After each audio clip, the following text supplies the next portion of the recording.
Olá, boa tarde! Olá, amigos e amigas, boa tarde. A gente começa essa edição falando dos indígenas refugiados venezuelanos que chegaram em Vitória, vindos da Bahia. O grupo de 25 pessoas passou a noite em um abrigo em Vitória. Eles devem ficar por lá temporariamente. Os 25 venezuelanos foram levados para o Centro Pop, que fica no bairro Mário Cipreste, em Vitória, próximo ao Tancredão. Trata-se de um grupo de indígenas da etnia Uarau. Segundo o cacique da tribo, Rubem Mata, a decisão de vir para Vitória foi dos próprios venezuelanos, que estão no Brasil já por um ano. Eles vieram num ônibus clandestino na madrugada de ontem da cidade de Teixeira de Freitas, no sul da Bahia, e inicialmente ocuparam uma área ao lado da rodoviária da capital. Eles estenderam colchões e lençóis no chão e comeram alimentos que foram doados. No grupo também há idosos e crianças. Chegou em Teixeira e passamos 2 dias, 3 dias.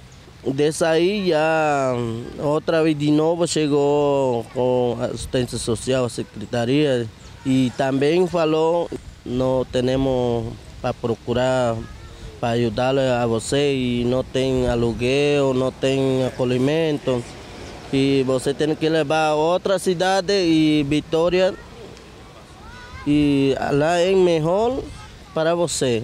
O líder disse ainda que o motivo do grupo ter deixado a Venezuela foi a fome. As famílias estavam passando necessidade no país de origem e que a intenção deles é a de se estabelecer aqui no Espírito Santo. O Núcleo de Direitos Humanos da Defensoria Pública pediu que a Prefeitura de Vitória apresente com urgência um plano de ação. Isso para dar a essas pessoas assistência social e médica, alimentação, vacinação, abrigo e vestuário. A gente entende que o município vai realizar uma atuação integral dessas pessoas, vai conseguir tutelar os direitos dessas crianças, dessas pessoas idosas, respeitando as crenças, respeitando as peculiaridades da população indígena que lá se encontram. Então a Defensoria vai ficar em constante atuação, vigilância para essa população indígena. A representante da Agência da ONU para Refugiados diz que essas pessoas têm que ser cadastradas no CadÚnico para terem os direitos na área social, assim como qualquer brasileiro. A gente precisa de um abrigo onde eles possam ser recebidos de forma adequada. Então é isso que a gente está esperando. Depois a questão da documentação, a gente precisa fazer a listagem de todos eles, ver se todos estão inscritos no CadÚnico para receber o Auxílio Brasil e depois a gente procurar um aluguel social para que seja dado a eles uma moradia mesmo. Em julho do ano passado, um grupo de venezuelanos indígenas da mesma etnia também veio para o estado. Na ocasião, eles ficaram num espaço improvisado de uma igreja evangélica em Jaburuna, Vila Velha. Deu trazer para cá Brasil, porque a Venezuela está muito ruim. O especialista em direito internacional ainda ressalta que os refugiados não podem ser devolvidos, por assim dizer, ao país de origem. As próprias convenções indicam que eles não podem ser deportados, não podem ser expulsos e não podem ser extraditados. Por quê? Porque eles saíram do seu país de origem perseguidos por questões religiosas, étnicas, políticas, crise econômica. Então, eles não podem ser devolvidos ou extraditados ou expulsos a seu país de origem porque eles correm risco de vida lá. Um pouco de humanidade sempre é bom, né? Nunca é demais. Pois é.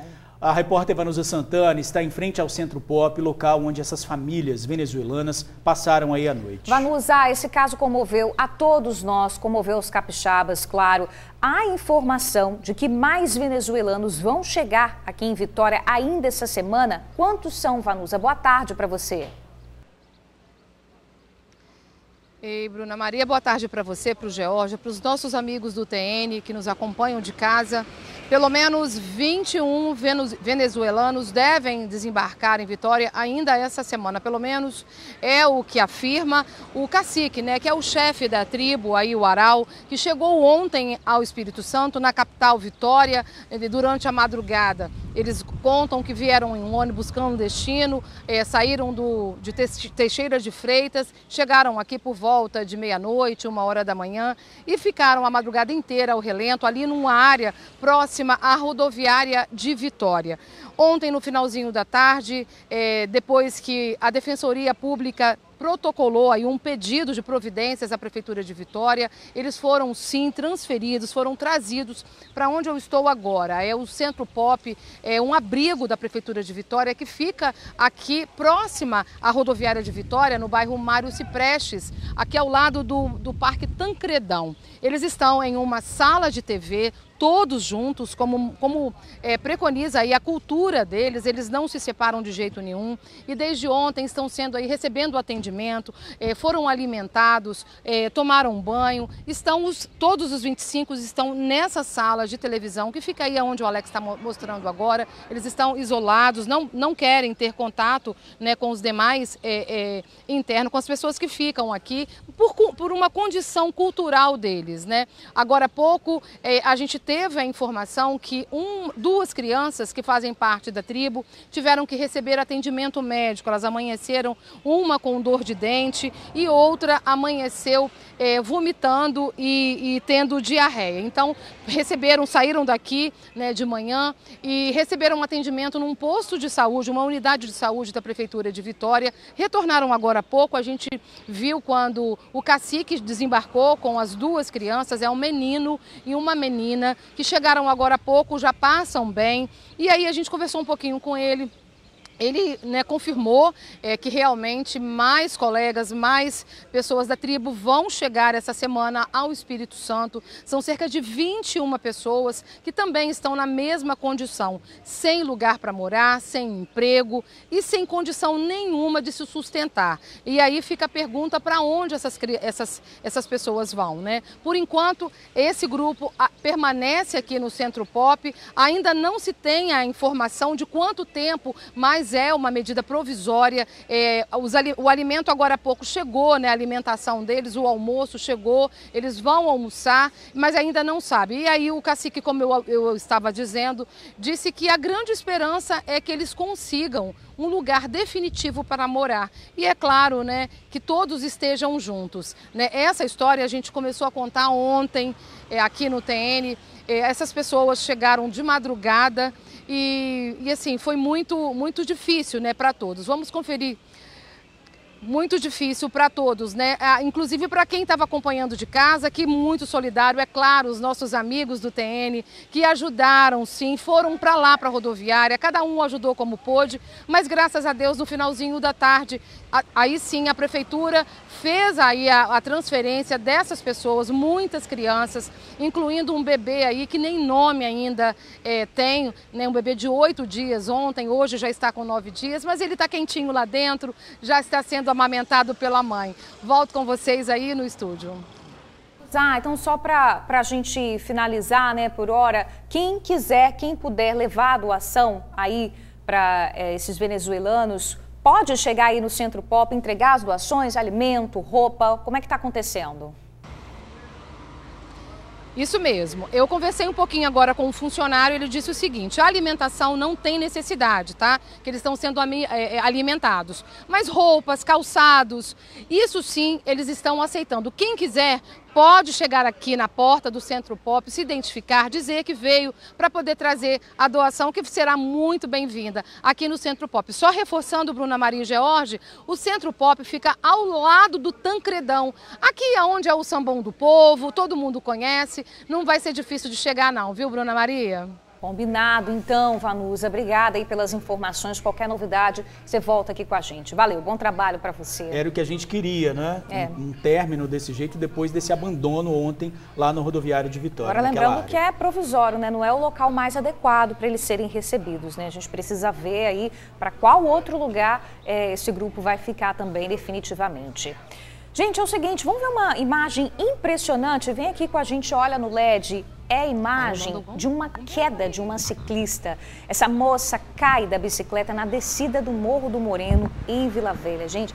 E ela fica ali caída, olha só. Nossa, ela caiu de cara, caiu, né? Meteu o rosto no chão. Realmente, a gente observa que aparentemente a roda dianteira dela travou, freou bruscamente e essa mulher acabou sendo arremessada para frente com tudo. Não teve nem tempo de se proteger, né? Colocar a mão no rosto, porque foi tudo muito rápido. Esse registro aconteceu ontem, gente, por volta aí das 5h30 da tarde. Essa mulher, a gente percebe que ela estava descendo sozinha o morro, quando nesse trecho ela freia, né? A gente não sabe se a roda travou e acaba caindo no asfalto. Ela fica caída ali por cerca de meia hora até que ela é socorrida pelo SAMU. Antes disso, alguém passa, né, e oferece ali ajuda, dá esses primeiros socorros, o primeiro atendimento para ela.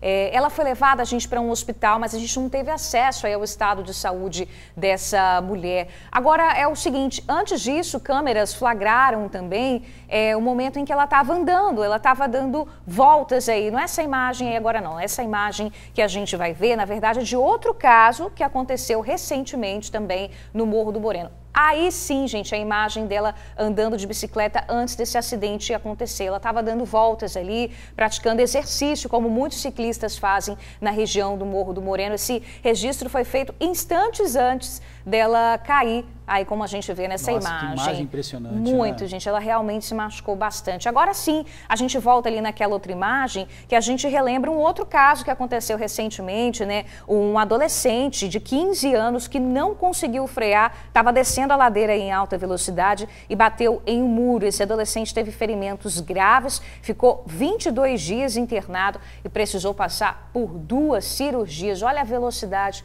com que esse rapaz bate no muro, né? Nesse caso aí, ele tinha perdido o freio, né? Aparentemente isso, né? Sim. Na época foi isso que ficou, foi isso que foi dito, né? Parece que ele tinha perdido o freio, não conseguiu controlar aí na hora da descida e bateu de frente no muro. Agora a gente espera que essa ciclista, né, essa moça esteja bem, apesar da gravidade também da queda dela aí, né? Foi levada para o hospital, continua internada e tomara, né, que ela consiga se recuperar. São imagens impressionantes porque também a gente mostrou ontem, né, um acidente envolvendo um ciclista que passou numa estrada e a pedra se soltou. Nesse caso ali, aonde ela caiu, não dá para ver direito como é que estava, mas a gente vê que não está numa situação boa ali a estrada, né? Já o rapaz também, né, o primeiro caso que a gente mostrou do nosso arquivo, mostra ele descendo numa estrada onde você tem esse paralelepípedo. Aí, ó. Tem que tomar muito cuidado. Tem que tomar muito cuidado. Às vezes uma pedrinha solta pode causar um acidente gravíssimo. Exatamente, né? Ainda mais passando com velocidade ali, né? Importante ficar atento. Pessoal, as próximas semanas devem ser marcadas por pouca chuva. As temperaturas aumentam um pouco em todas as regiões, tá? E tem virada de tempo prevista. Uma forte massa de ar polar avança sobre o sudeste do país e as temperaturas devem cair, tá? Nesse fim de semana, em alguns municípios do Espírito Santo. Mas, por enquanto, você está vendo aí, o sol permanece aberto em todo o estado. O tempo começa a mudar de vez a partir de amanhã, com a chegada de uma frente fria associada a um ciclone extratropical, mas sem previsão de chuva forte. E por causa da falta de chuva, o governo do estado decretou no Espírito Santo um estado de atenção. A seca pede atenção, principalmente, a gente sabe, para a economia de água, né? Isso aí, a gente daqui a pouco vai ter que falar de racionamento, né? E essa seca, gente, também já provoca queimadas. Ontem à noite o fogo começou às margens da rodovia Darli Santos, em Vila Velha. E olha, Bruna, assustou quem passava na região, tá? Olha só essas imagens. Essas imagens são da rodovia Darli Santos, mas também na Barra do Jucu teve incêndio. A Suzy Faria fez uma reportagem completa pra gente, vamos ver. Na Barra do Jucu, próximo ao posto da Polícia Rodoviária Estadual, o incêndio queimou parte das árvores que ficam próximo à pista. A área atingida foi pequena, mas o estrago contra a natureza considerável. Além disso, os fios que passam próximo à restinga foram atingidos. Boa parte acabou derretido. Na beira da estrada, a causa mais comum de focos de incêndio são guimbas de cigarro que são jogadas de dentro dos veículos. Com o período de estiagem, a chance de queimadas desse tipo aumentam. Na rodovia Darli Santos, também em Vila Velha, o fogo assustou os motoristas que passaram pela pista ontem à noite. O incêndio consumiu parte de uma área de várzea, onde ao lado está sendo feita uma obra. Local que fica próximo da sede da Guarda Municipal de Vila Velha. Visto à noite, o fogo causava medo, principalmente pela fumaça, mas logo foi controlado. Porém, hoje ainda encontramos tocos de cerca com brasas vivas. Se ontem a preocupação do Corpo de Bombeiros era com aqueles focos de incêndio que nós mostramos e já tinham sido controlados, hoje, bem cedinho, a preocupação deles agora é outra. Esta área aqui que está pegando fogo agora e que fica entre a Praia dos Recifes e a Barra do Jucu. E olhem só, gente, Sérgio, mostra lá no final, olha como estão as chamas aqui, ó. Sérgio vai mostrar agora para vocês verem, olha só, está consumindo toda essa área aqui. A Guarda Municipal de Vila Velha acionou o Corpo de Bombeiros. A preocupação é que as chamas avançavam rápido pela mata seca. O vento ainda ajudava a espalhar as faíscas e assim o fogo se alastrava mais rapidamente. Ainda não se sabe a causa, mas uma das suspeitas são as velas que são colocadas em rituais que teriam atingido a mata e causado toda essa destruição. O fogo começou de madrugada. Suzy Faria já está aqui com a gente com outras informações sobre esse incêndio também. Boa tarde para você, Suzy. Boa tarde, Bruna. Boa tarde, George. Essa emissão, esse alerta que foi emitido pelo governo do estado, como vocês podem aí ver, tem tudo para evitar que esse tipo de queimada continue. Vai depender muito do homem, para não jogar guimba de cigarro, e vai depender muito da natureza, puxando aí um pouco da chuva para cá. Agora, o IDAF informou que todo ano, de maio até outubro, as queimadas utilizadas muito na lavoura para poder limpar terreno no interior do estado, na agropecuária, estão proibidas, exatamente por esse período tão violento de seca que nós estamos agora, nesse momento, passando. E como a estiagem vai se prolongar um pouquinho, o governo do estado pede não apenas à população, mas também às empresas que evitem o consumo exagerado de água. Como, por exemplo, aos órgãos públicos, evitar lavar calçadas, vidraças. Isso também vale para nós que estamos dentro de casa. Evitar lavar carro, calçadas, janelas. Essa limpeza que consome muita água deve ser evitada exatamente por conta dessa estiagem que está vindo por aí e que nós já estamos vivendo. Então, há muita cautela e caso o estado veja que os nossos recursos hídricos estejam baixando nas reservas, outras medidas mais austeras, mais rigorosas devem ser tomadas para evitar que haja falta de água. Então, se você está em casa, se você está lavando seu carro, sua calçada, sua garagem, evite. Esse momento precisamos racionalizar e muito aí a água que nós usamos no nosso dia a dia para evitar futuros problemas. George, Bruna. Ô Suzy, você está na Darli Santos, pelo que eu estou observando, por aí tem algum foco de incêndio ainda? Porque ontem a gente viu nas imagens que o incêndio foi de uma proporção enorme, né? Como é que está por aí agora? Não, já foi tudo controlado, Bruna. Tinha alguns tocos ali das cercas, né, que cercavam ali aquela região, que ainda tinham brasas vivas, mas ali, como é também uma área de várzea, já está controlado. O que nós não sabemos ainda é como está a situação lá entre a Praia dos Recifes e a Barra do Jucu. Lá sim, hoje pela manhã, a situação estava bem complicada. O vento ajudava a espalhar o fogo e muito da restinga que estava ali à beira-mar estava sendo comprometida, destruída pelo fogo. Ali ainda os bombeiros, hoje pela manhã, fariam um trabalho de tentar controlar e acabar com aquele incêndio. Bruna. E você traz informações agora de um motorista que foi assassinado em Vila Velha, minha amiga, é isso?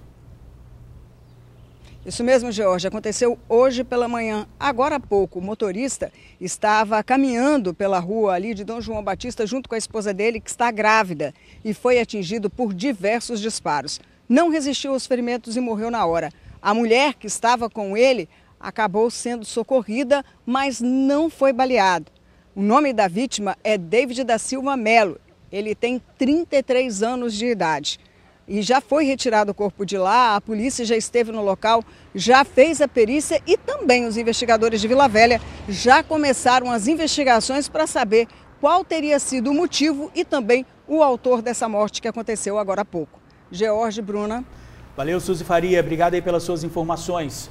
Gente, um motorista de aplicativo de 23 anos viveu momentos de medo nas mãos de bandidos. Ele foi rendido né, por bandidos que se passaram aí por passageiro. Ameaçado de morte, o motorista não pensou 2 vezes. Ele abriu a porta do carro e correu. O homem que não pode ser identificado é um motorista de aplicativo de 23 anos. Ele foi assaltado na noite dessa terça-feira, enquanto trabalhava. O rapaz foi rendido por 3 criminosos. O primeiro deles embarcou no veículo e pediu uma corrida para o bairro Jabaeté, que fica em Vila Velha. Me obrigaram a botar uma parada para Itapuã, no Bob's, e nisso já tinha mais 2 no carro. Aí eu indo para Itapuã, todo momento eles começaram a ser grosseiros, que no início não estava sendo. Aí o de trás falou, vamos fazer uma missão? Aí o da frente falou, se vocês falarem que vamos, nós vamos. Aí foi no momento que eu achei que eles iam me pegar para dar ataque em alguns rivais deles. No caminho do novo trajeto, os supostos passageiros anunciaram o assalto. O que estava armado atrás começou a me botar um pânico, me ameaçando e tal, quer me dar um tiro, que era para levantar o vidro.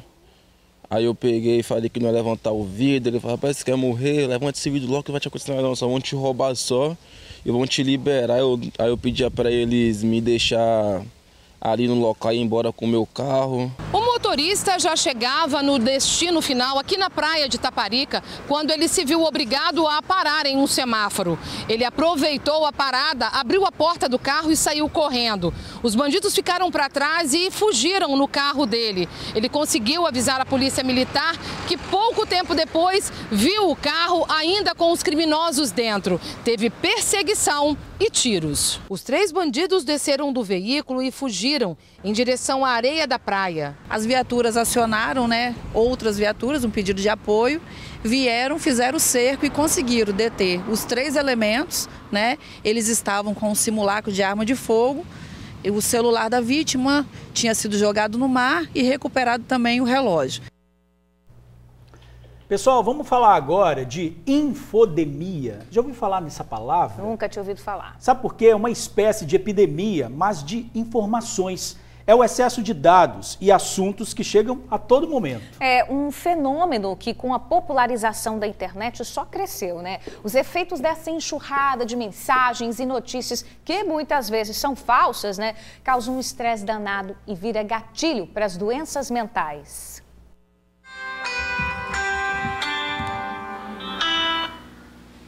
Oi, pois não? Essa é a vida da Giedre. Arquiteta, conselheira federal, professora e mãe. Dá para ter noção do tamanho da responsabilidade que ela tem, Não para nunca. É uma vida super demandada. Além da demanda, tanto profissional, de informação, de passar informação para o cliente, a gente ainda se cobra por postar conteúdos que sejam relevantes para nossa audiência. No meu caso, por exemplo, eu também dou aula para arquitetos e engenheiros, porque eu trabalho com laudo, vistoria, com perícias. Você ainda é mãe, você ainda tem casa, você tem família e você tem que lidar com todos esses aspectos. É computador, é celular, é outro computador, e-mails, mensagens, muita informação ao mesmo tempo.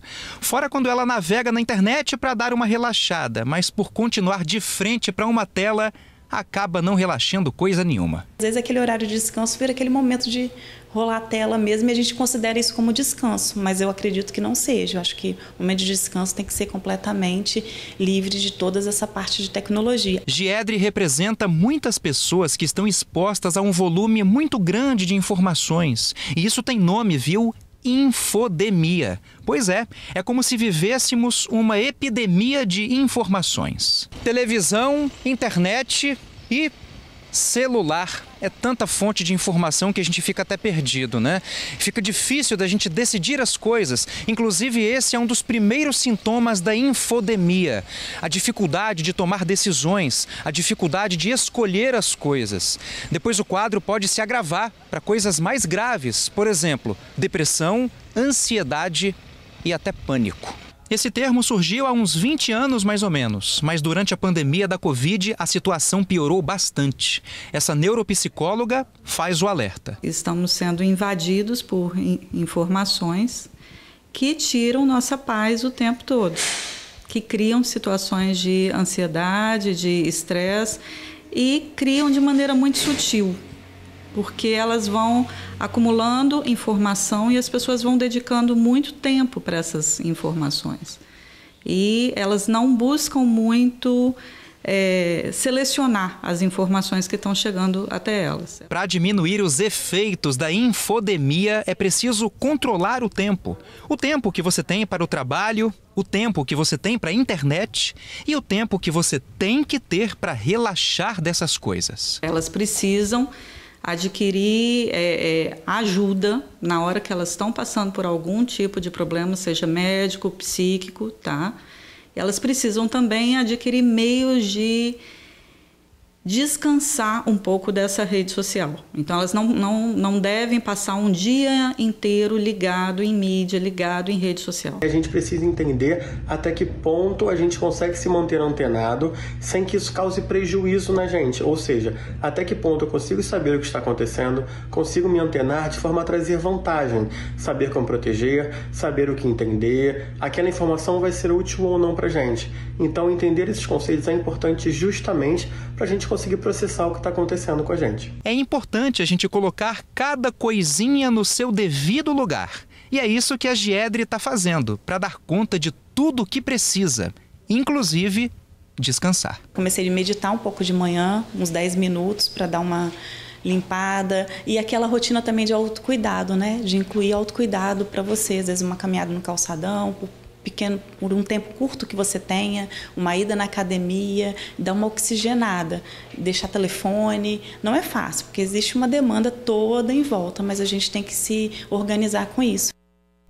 É importante, né, ter uma válvula de escape e nada ligado à internet, viu? Uma atividade física, uma atividade de lazer, para conseguir descansar aí a mente, né? E ainda falando sobre saúde mental, um dado preocupante, tá? Só nos 6 primeiros meses deste ano, quase 10 mil pessoas foram afastadas do mercado de trabalho capixaba porque estão sofrendo de ansiedade e depressão. 10 mil afastados, tá, gente? É um dado aí para refletir, né, Vanessa Calmon? Cuidar aí da saúde mental. Boa tarde para você.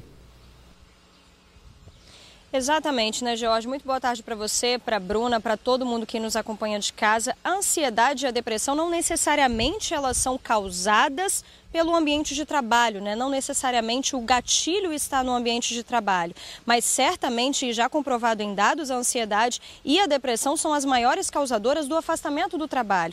Então a gente precisa sim cuidar, né, do nosso ambiente de trabalho, mas a gente precisa mais ainda cuidar daqui de dentro, né? Cuidar da nossa mente, cuidar do nosso corpo. É aquela velha frase, mente sã, corpo são. E infelizmente os capixabas estão muito ansiosos, os capixabas estão sofrendo com doenças relacionadas à saúde mental, como a depressão, e às vezes deixam para procurar ajuda quando a situação já está fora de controle, né? Quando ele de fato percebe que já não está conseguindo mais controlar as próprias atitudes relacionadas à ansiedade e à depressão. Quando na verdade o nosso corpo, ele dá pequenos sinais de que algo está errado, como por exemplo algumas alterações no sono, alterações também muitas vezes na alimentação, no jeito de ser da pessoa, né? Ela tinha um humor muito bom, ela tratava as pessoas de uma forma e de repente ela está muito nervosa. Então todos esses pequenos detalhes, eles fazem a diferença para a gente poder perceber quando é hora de pedir ajuda. Por isso nós ouvimos uma psiquiatra,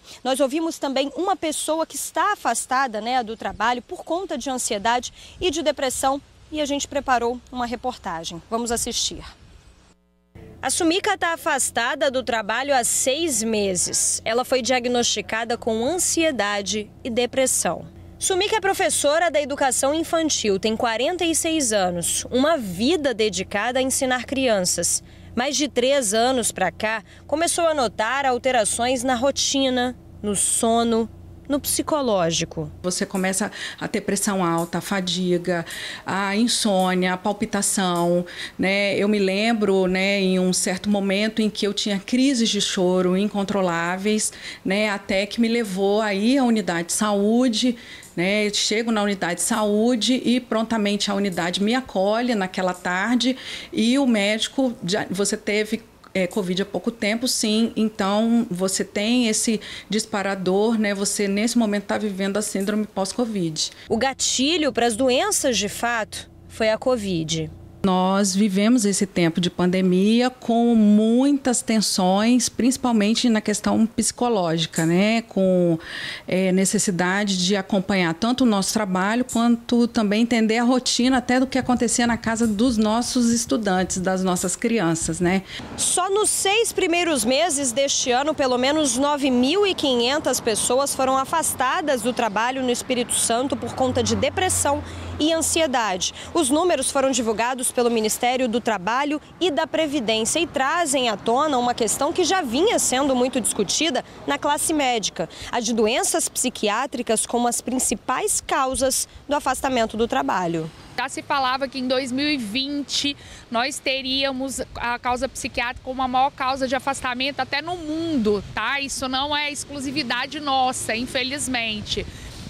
E é o que a gente está vendo, até porque chegou em 2020 a gente teve uma pandemia que potencializou isso. É preciso estar atento aos sinais que o funcionário pode dar no ambiente de trabalho. Eu falo sempre que a gente tem que observar como aquela pessoa é. Ela está estranha?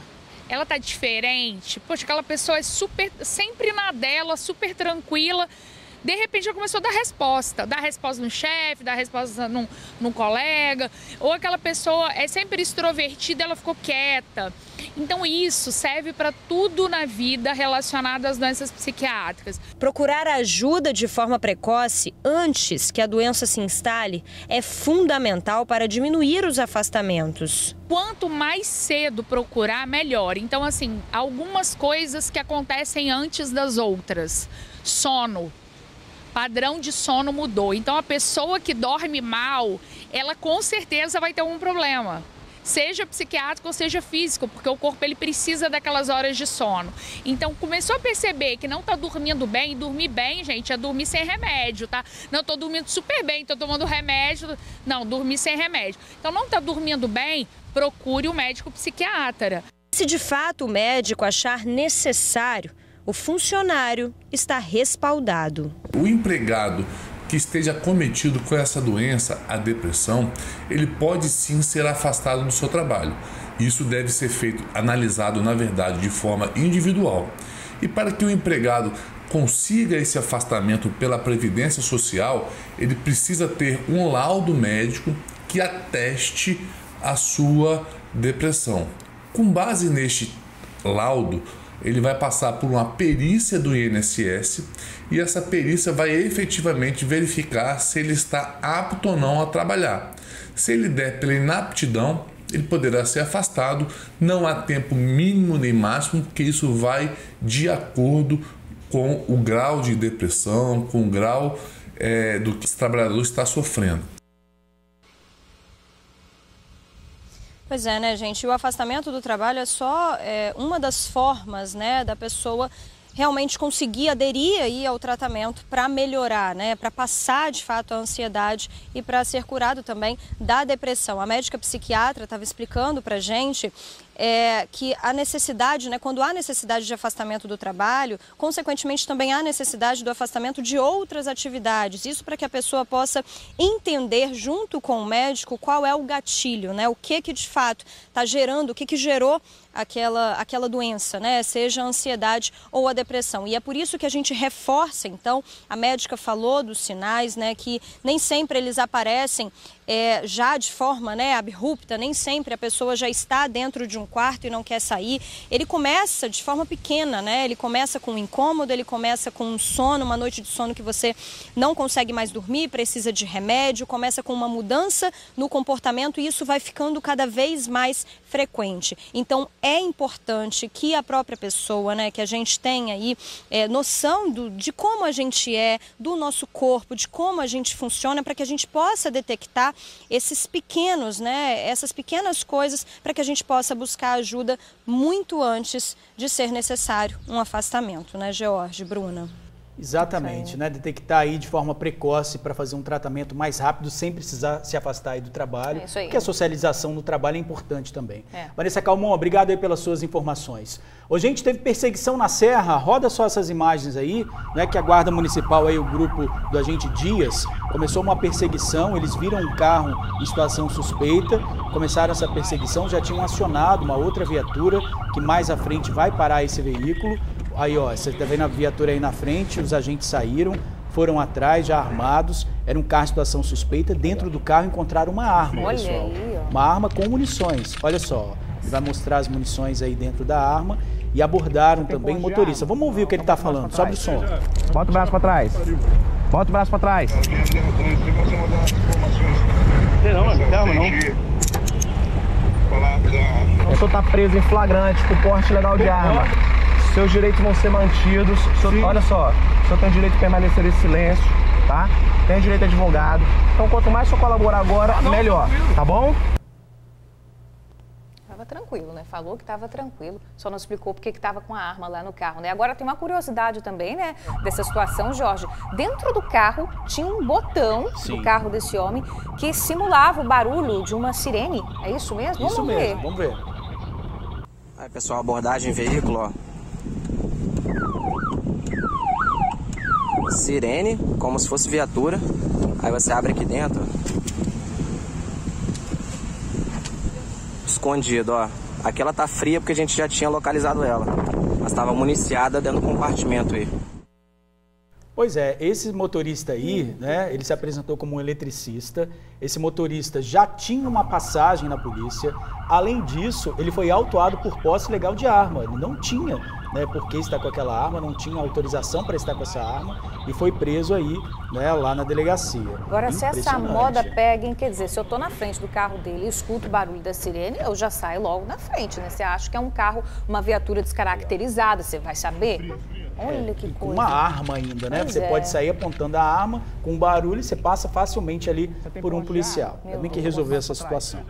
Ô, Bruna, eu não tenho medo de altura, mas eu não teria a coragem do seu José Luiz. Eu morro de medo de altura, tá? Então eu nem passaria perto. Mas, quem sabe, depois da reportagem, eu não crio coragem, né? Concordo com você. Vamos conferir. Capacete, equipamentos de rapel, tudo bem amarradinho e seu Zé tá aí, ó, nos trinques. É ou não é? Seu Zé, meu amigo, preparado? Preparado, só aguardando o momento. Equipamento aqui, ó, todo nos trinques, tudo certinho, amarrado, afivelado, prontinho. Prontinho, tudo. A segurança tá pronta aqui. Pura braveza. Ô, homem corajoso, hein? E ele tá se preparando todinho para descer essa pedra que fica na Ilha do Boi, em Vitória. Só que tem um detalhe. Seu Zé é totalmente cego. Isso mesmo. Ele herdou da família uma doença genética que acomete a visão. Não são todos, não, mas alguns parentes também perderam a visão ou parte dela. É por isso que a gente admira tanto a iniciativa do nosso amigo aqui. Então vamos lá! Depois dos preparativos na parte de baixo, bora subir de cima da pedra os últimos ajustes. E vamos lá, força, meu amigo! A descida começa. Enquanto o seu Zé tá lá em cima da pedra com toda a sua coragem, eu tô aqui também com a família, ó, o restante da família com toda a coragem também. Daqui a pouco é nós, né? Só que não. Eunice, a esposa, Terezinha, a irmã. Fala com a Terezinha primeiro. Terezinha, é você depois, hein? É, bem depois, tipo assim, daqui uns 10 anos. Só que não, né? Só que não. É melhor ficar aqui na sombra, na cadeirinha de praia. Melhor, muito melhor. Essa história que jornalista faz tudo, gente, só que não, tá?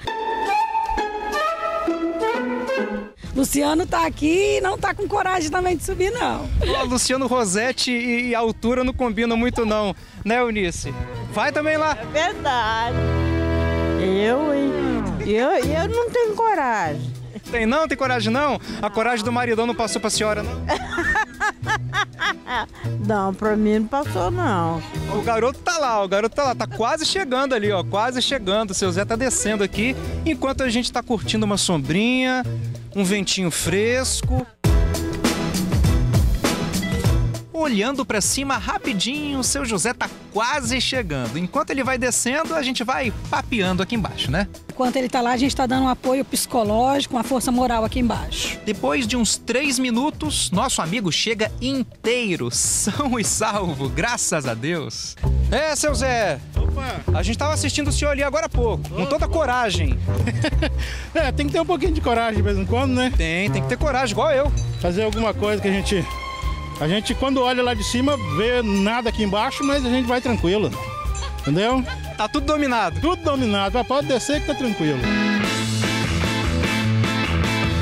Mas tinha que dar certo, né? A instrutora dele é a própria sobrinha, profissional da área. Por mais que eu já faço isso há muito tempo, meu marido faz há muito tempo, a gente ainda não tinha trazido essa oportunidade para nossa família de estar praticando esporte, né?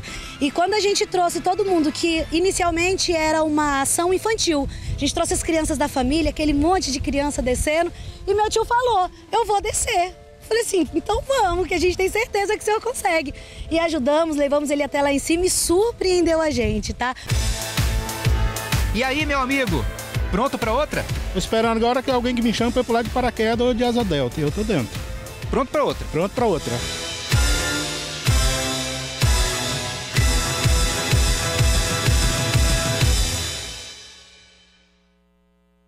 Tá só à espera dos convites, né? Luciano já tá aqui com a gente. Eu tô fora também. Ô, Luciano, por que você não subiu, Luciano? Fiquei esperando.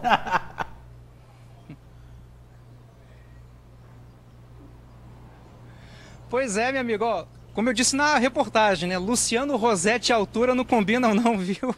Mas, ó, toda a força e toda a admiração pro seu Zé, pra sua família também. Ele já fez isso outra vez, não foi a primeira, e agora ele quer voar de... fazer tipo aquele salto, né, com asa delta e tal. Ele é todo corajoso, minha filha. Agora, ô Luciano, você poderia pelo menos ir no avião quando ele for saltar de paraquedas, né, Luciano?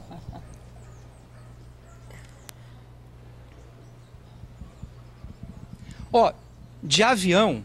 eu tenho coragem, se não for monomotor. Se for aquele avião de passageiros, beleza, né? Com várias turbinas, eu tenho coragem. Mas rapel, esse negócio... tô fora. Rapel, altura... vou não. Tô contigo, Luciano. Deixa aí pro seu José Luiz. Seu José Luiz é corajoso pra caramba. Inspiração aí pra todos nós. Quem sabe um dia a gente cria essa coragem também. Agora, quem quiser experiência, gente, o Insta da sobrinha do seu José é @sky_invertes. @sky_invertes. Entra lá para você conferir o trabalho dela. Quem quiser ter essa experiência também, muito bacana, fica aí o convite. Experiência radical. Olha, a seguir, um dado que chama a atenção. Aumentou o número de mortes por atropelamento no estado. Família faz campanha para encontrar pistas do perito desaparecido há 15 dias. Assalto em ônibus do Transcol. O ladrão usou uma faca e uma arma falsa. O TN1 traz ainda as ofertas de emprego em diversas áreas. Não sai daí não, que a gente já tá voltando. TN1 de volta falando de uma estatística triste, viu? Mais pessoas morreram atropeladas aqui no estado esse ano. Um crescimento de mais de 20%. Olha, foram 68 mortes contra 56 no ano passado. Quando não matam, os atropelamentos deixam muita gente incapacitada. O Sidney até hoje não voltou a trabalhar. Toma muitos remédios por dia e tenta cuidar das sequelas do acidente que sofreu há 2 meses. Eu fiquei com a sequela na cabeça, problema nas vistas, força na cabeça, quando eu ando, minha coluna dói, não tem movimento nas pernas direitas mais. Eu quero trabalhar e não posso cada perna. Sidney é ciclista e sempre trabalhou com frete em supermercado, entregando compras para clientes. Foi atropelado no dia 5 de junho em Aribiri, Vila Velha. O acidente foi filmado por câmeras de vídeo monitoramento. O carro prata bate antes em um outro veículo e depois atropela o ciclista, que é arrastado pelo asfalto. Sidney recebe uma quantia por mês do motorista que o atropelou, mas só dá para pagar o aluguel. Mal consegue comprar comida. E o restante é ele mesmo que compra. Tá juntando e comprar uma casinha para mim sair do aluguel. Agora tô vivendo disso aí, do troquinho que eu ganhava. Eu vou juntando, aí peguei, guardei, depois estou juntando para poder minha despesa. Casos como o do Sidney se repetem todos os dias e, infelizmente, muitos deles acabam em mortes. Dados divulgados pelo Movitran, que é uma iniciativa ligada à Polícia Rodoviária Federal, apontam um aumento de mais de 20% no número de mortes por atropelamentos no Espírito Santo nos 6 primeiros meses deste ano, em comparação com o mesmo período do ano passado. Foram 68 mortes contra 56 em 2021. Uma dessas vítimas é seu José Timóteo Nogueira Filho, de 72 anos. Ele andava de bicicleta em uma rua em Cocal Vila Velha, quando um caminhão tentou ultrapassá-lo. Ele se desequilibrou e foi atropelado pelo caminhão. Morreu na hora. Outra vítima é Dona Nélia Freitas, de 82 anos, atropelada na Avenida Carlos Lindenberg, na Glória. Ela ainda foi socorrida e chegou a ficar internada, mas não resistiu. Fato é, aumentou a frequência de veículo, aumentou a frequência de pessoas circulando. Se eu não conter a minha atitude, a gente incorre em mais vítimas de trânsito, que é o que estamos vendo, com em torno de 21% de aumento na taxa de atropelamentos em relação ao ano anterior. A educação no trânsito é a única forma de reduzir esse número. 90% ou mais dos acidentes são provocados por comportamento humano. Então, o ato de olhar um celular, o ato de estar desconcentrado, ou o ato de beber e dirigir, tudo isso é um combo que potencializa o risco que já é inerente do trânsito. Então, novamente, a resposta está no aumento da consciência e da responsabilidade individual de cada um ao trafegar. Pois é, verdade, né? Quanto mais prudência no trânsito, menos risco de tragédia e também de morte.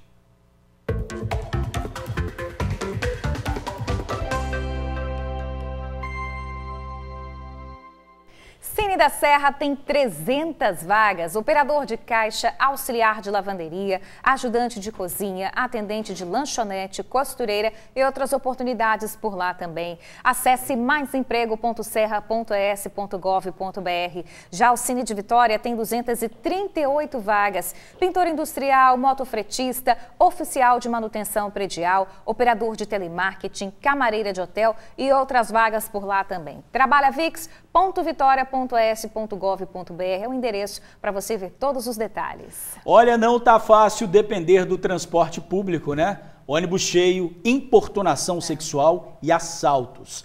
Assaltos nas primeiras horas da manhã, quando os capixabas seguem para a escola, para a faculdade. E para o trabalho também, né? Muita gente indo trabalhar e hoje cedo foi mais um dia de tensão no Transcol. Luciano Rosetti já está aqui com a gente para falar sobre esse assunto. Luciano, o bandido estava usando faca e arma falsa também? Exatamente, minha amiga Bruna. Boa tarde para você, para o Jorge, para o amigo e para a amiga do TN que nos assistem. Ele estava armado com uma faca e com uma arma falsa. E o ônibus que ele tentou assaltar é aquele que está ali, que o Chico está mostrando em detalhes ao fundo da imagem. É um coletivo novinho da linha 572 que faz o trajeto entre os terminais de São Torquato e Laranjeiras na Serra. Quando esse coletivo ainda estava parado no terminal de São Torquato, foi ali que o criminoso aproveitou para poder invadir o ônibus. Quando o coletivo estava na altura da Vila Rubim, ali mais ou menos no centro de Vitória, ele anunciou o assalto, fez a primeira vítima e logo na sequência fez uma outra vítima, uma mulher também. Foram 2 mulheres vítimas dele. Quando o coletivo estava na altura da Avenida Marechal Mascarenhas de Moraes, a gente tem até imagens aí para mostrar para você, né, para você acompanhar, os passageiros se revoltaram, né, criaram coragem, foram para cima dele, imobilizando o assaltante, né? Daí eles chamaram a guarda municipal, que também teve um trabalhão, porque ele deu trabalho para ser preso, para ser detido, e essa ocorrência gerou a maior confusão no centro de Vitória, logo cedo, por volta de 8h10 da manhã. Agora, e o motorista? A equipe do Jornal Impresso conseguiu gravar uma entrevista com o motorista que conta em detalhes como foi esse assalto. Vamos ver. Chegando dentro da terminal Vila Rubim, ele sacou a faca, uma passageira, abordou ela, entendeu? Pedindo o celular dela, querendo o celular dela, puxando a bolsa.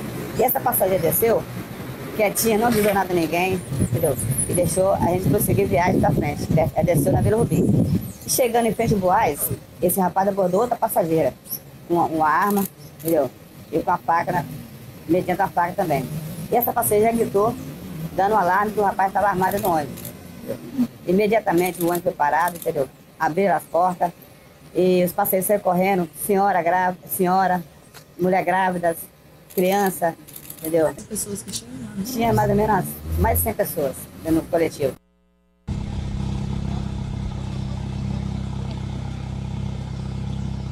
Pois é, que situação, que aperto, né? Ele teve que parar ali, como eu falei agora há pouco, na Avenida Marechal Mascarenhas de Moraes, pertinho da Codesa ali, pertinho também da Avenida Beira-Mar. Que aperto que ele passou, né? Agora, e os passageiros também passaram um aperto danado. Lembra que eu falei que foram 2 vítimas? A gente conseguiu também gravar com uma delas. Ela conta ali os momentos de pânico e conta também que teve que fazer uma oração, cantar louvores, inclusive, para ver se o bandido parava aí a ação criminosa dele. Vamos ver os detalhes. Ele virou para o meu lado e passo a bolsa e segurou minha bolsa. Na que ele segurou minha bolsa, eu segurei só a alça. Na que eu segurei a alça, ele foi e puxou. Aí o pessoal da FEI viu que ele puxou a bolsa, aí o motorista foi e gritou. Qual foi a reação dos passageiros? Deitar no chão, uns esconderam, uns ficaram... A mulher começou a passar mal, que ela nunca viu aquilo.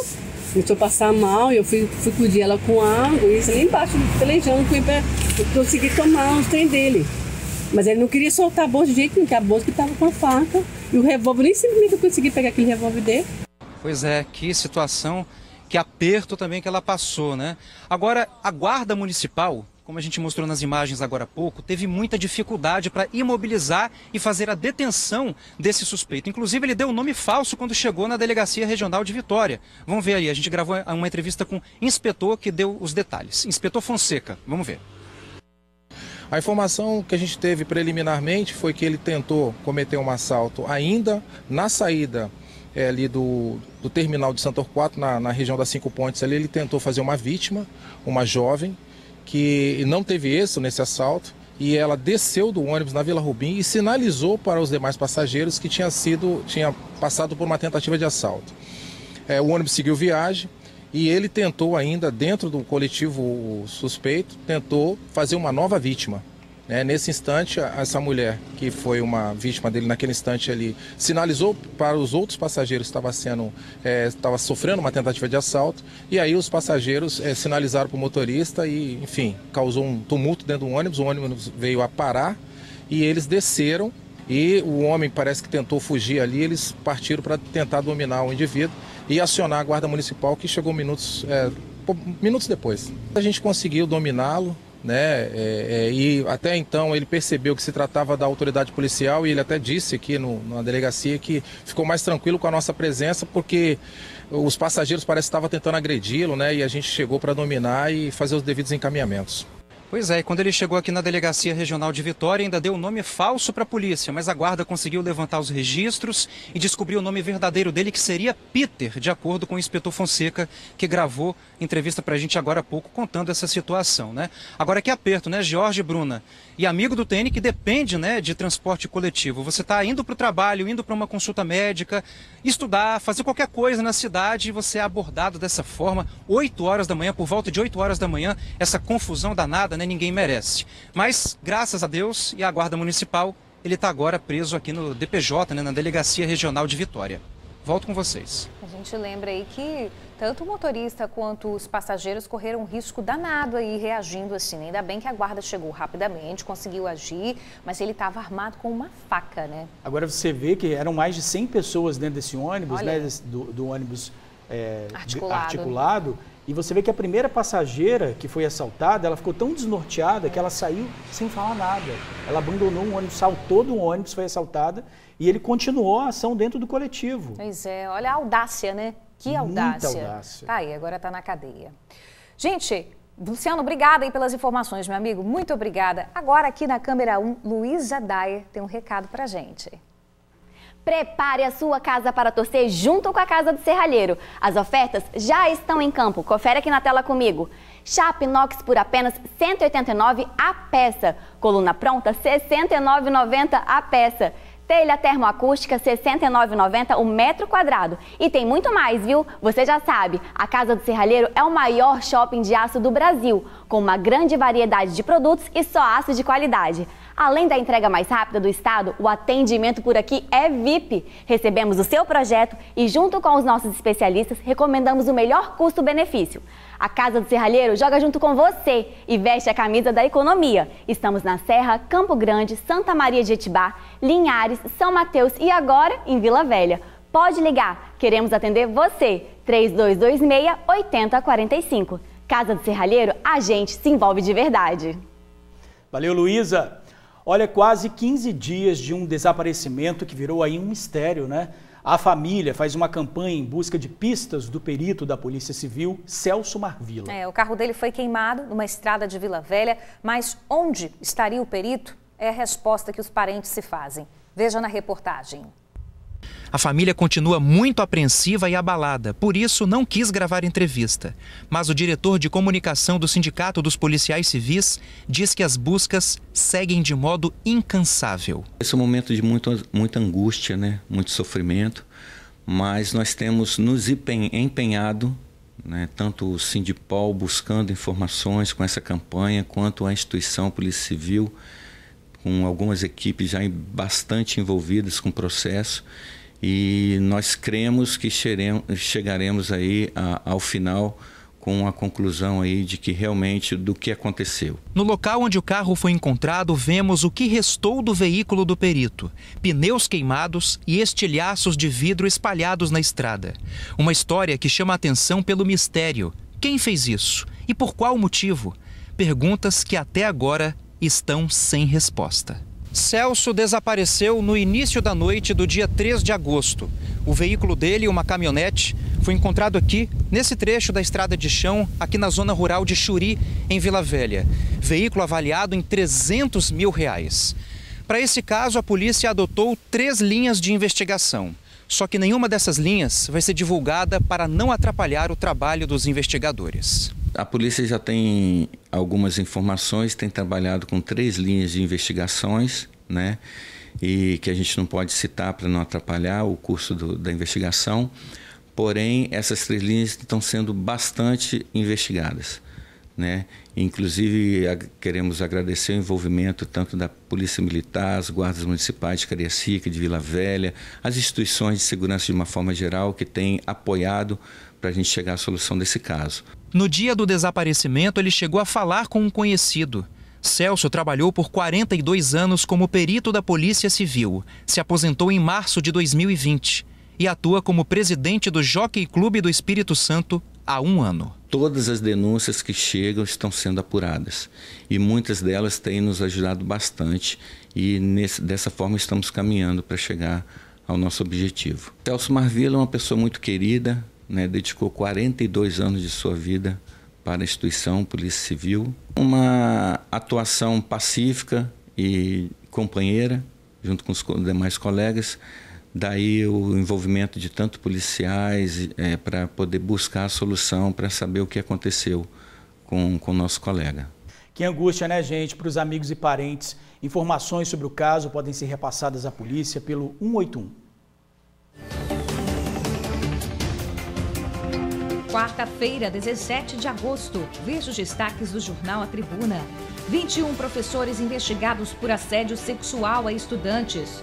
Na foto principal, cidade baiana manda venezuelanos para Vitória. Empresas buscam quem tem mais de 40 anos para trabalhar. 4 adolescentes são presos ao sequestrar motorista de aplicativo. Tem também o cupom para concorrer a 5 smartphones. E veja ainda na edição de hoje, meu filho falou em russo aos 2 anos.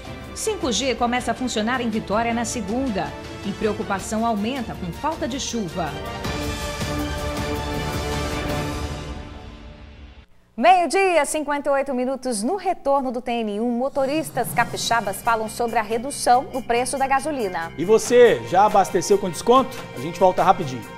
Estamos de volta, agora 1h01. Morreu uma das vítimas do acidente que aconteceu no último domingo em Barra Mares, Vila Velha. A dona Maria de Lourdes não resistiu aos ferimentos, gente. Ela estava internada no Hospital de Urgência e Emergência em Vitória.